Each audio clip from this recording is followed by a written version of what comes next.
विधानसभा के अंदर बहुत सारी बातें हुई। मौका उपाध्यक्ष के चुनाव का था, जैसा कि हम बता रहे हैं, लेकिन इस दौरान तीखी नोकझोंक, तंजबाजी, ये सब भी हुआ और सत्ता पक्ष और विपक्ष दोनों ने कहा कि भाई 22 एक दूसरे पर तंज कसा और कहा कि 22 आपको भी हैसियत बता देगा और आपको भी। तो सवाल यही है कि 22 का बादशाह कौन है। मुख्यमंत्री योगी आदित्यनाथ ने कहा कि वक्त सबको समझा देता है। ये जो चुनाव है विधानसभा उपाध्यक्ष का, इसने संकेत दे दिए हैं 22 में क्या होगा ये पता चल गया है।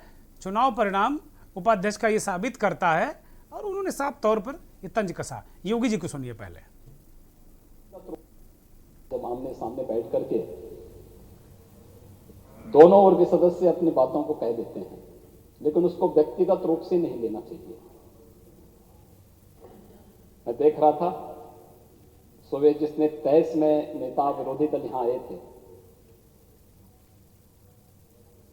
लेकिन बाद में जब चुनाव प्रक्रिया प्रारंभ हुई तो उनको परिणाम तो मालूम ही था कि परिणाम क्या होने जा रहा है। अगले 2022 का विधानसभा का भी परिणाम क्या होने जा रहा है, तो इसलिए यहाँ छोड़ करके चले गए थे। योगी जी गजब हैं कह भी सब कुछ लेते हैं और कहते हैं बुरा भी मत मानो, मतलब बुरा भी मानने में रोक लगाए हुए।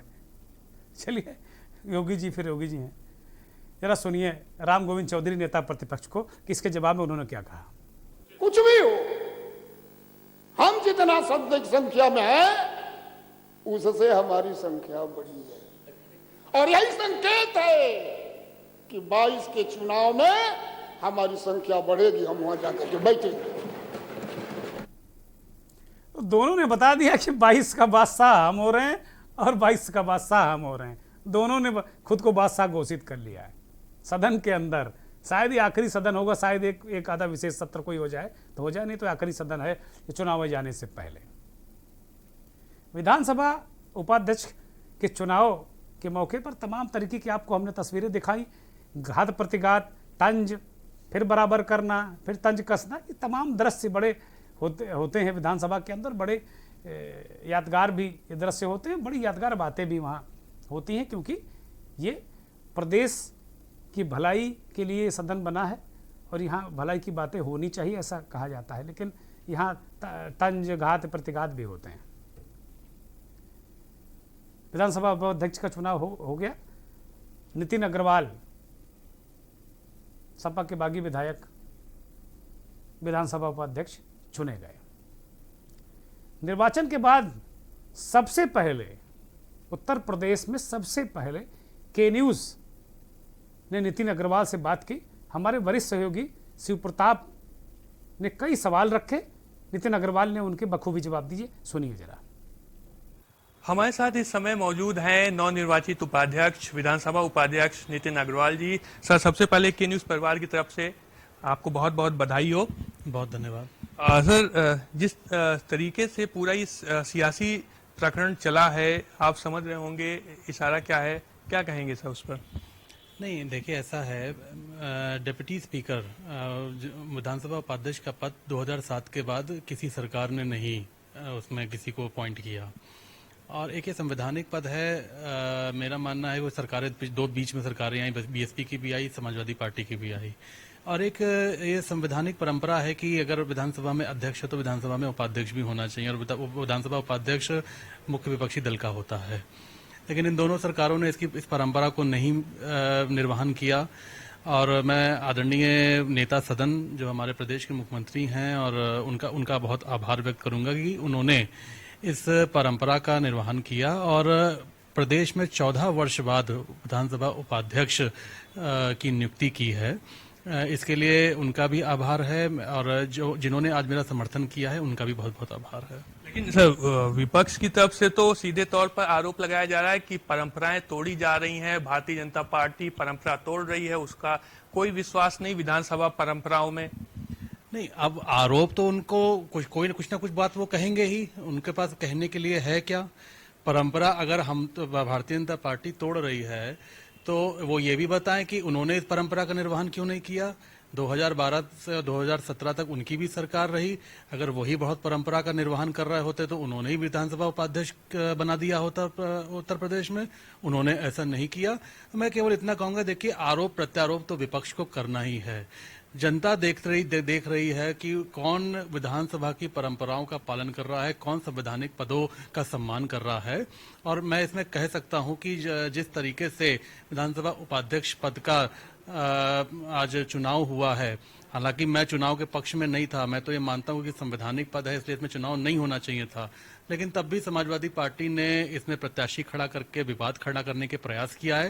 लेकिन उसके बावजूद भी उत्तर प्रदेश में सभी माननीय सदस्यों ने जो मेरा समर्थन किया, उसके लिए मैं बहुत उनका आभारी हूँ। आंकड़ों की बात करें तो सीधे तौर पर आपके पक्ष में पहले से परिणाम आता हुआ दिखाई दे रहा था, उसके बावजूद समाजवादी पार्टी की तरफ से ये प्रत्याशी उतारा गया।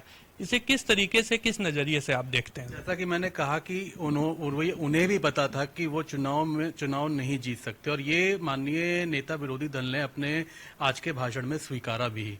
उनको केवल इस संवैधानिक पद का विरोध करना था जो उन्होंने किया। इससे ये स्पष्ट होता है कि वो संविधान में विश्वास नहीं करते और संवैधानिक परंपराओं में विश्वास नहीं करते। लेकिन उन्होंने तो आपको कहा कि 6 महीने का जो छोटा सा वक्त बचा हुआ है, सदन खत्म होने वाला है, अब कुछ ही वक्त में सारी चीजें खत्म हो जाएंगी, फिर से नई सरकार का गठन होगा। तो ऐसे वक्त में उपाध्यक्ष की याद आई है भाजपा सरकार को, और आपको और भी बहुत सी चीजें कहीं जो हम नहीं कर नहीं, उन्होंने तो बहुत चीजें कही है, मैं उन सब में नहीं जाना चाहता। 4.5 वर्ष में वही प्रत्याशी दे देते, मगर वो मेरे चुनाव पे उनको आपत्ति है तो वो 4.5 वर्ष का कार्यकाल बीत गया, वही सरकार से कह देते कि हाँ ये समाजवादी पार्टी का प्रत्याशी होना है और इसके आप उपाध्यक्ष बनाइए।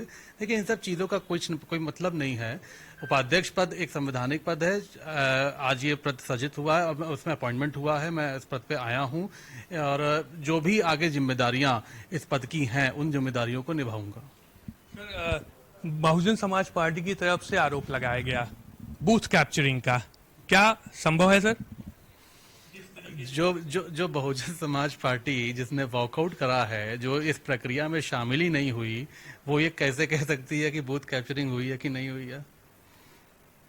और धन्यवाद। तो ये थे हमारे साथ विधानसभा उपाध्यक्ष नितिन अग्रवाल, जिनका कहना है आरोप प्रत्यारोप विपक्ष का काम है, वो करता रहेगा, लेकिन जो जिम्मेदारियां मिली हैं उन्हें उचित तरीके से निर्वहन करना मेरी जिम्मेदारी है। कैमरा पर्सन सत्येन के साथ शिवताप सिंह, के न्यूज, लखनऊ। तो नितिन अग्रवाल ने बताया कि भाई कई बार वो, आपने अगर सुना होगा ना, तो कई बार कहते रहे, बार बार ये ध्वनित करते रहे कि नहीं, अगर उनको ऐसा था तो हमने ऐसा नहीं किया। फिर अपने आप को उन्होंने करेक्ट किया कि भाई मैं भाजपा का सदस्य नहीं हूँ अभी। तो कहीं ना कहीं ये राजनीति है, गिव एंड टेक का खेल है। कभी समाजवादी पार्टी की सरकार में नितिन अग्रवाल बहुत प्रमुख हैसियत रखा करते थे। हवा बदली, सपा बदली, नितिन अग्रवाल भाजपा के साथ है।